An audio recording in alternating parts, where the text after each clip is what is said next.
त्यही छ हजुर। ओ माथिसम्म छ। साह्रै नबढ्दो रहेछ हौ, माटो सुट भएन कि के भयो छ।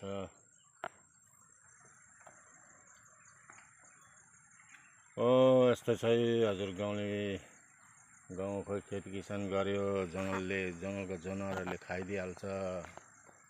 जङ्गल पाल्यो, जङ्गल पुरै फरेस्ट भइसक्यो। सो गाई बाख्रा चराउनु मात्रै हो। बाख्राहरू पर चरिरहेको छ, देख्नुभयो। कोही यहाँ माथि जङ्गलभित्र छ, हेर्नुहोस्। माथि यस्तो जङ्गल छ। पर मेरो घर देख्दैछ। यो चाहिँ मेरो घर हो। त्यो घर माथि सबै गुवाबारी छ।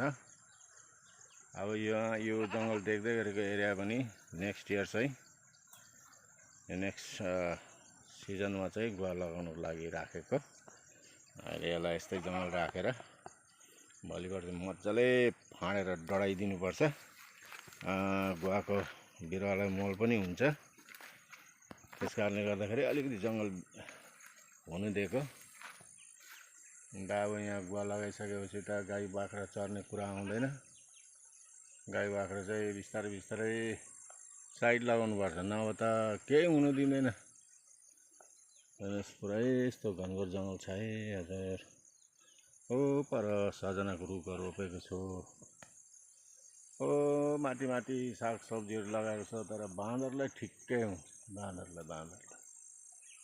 बाँदरलाई मात्रै ठिकै हो।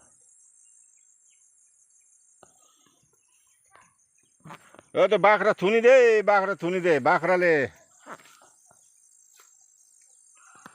यता आइज काली, आइज काली।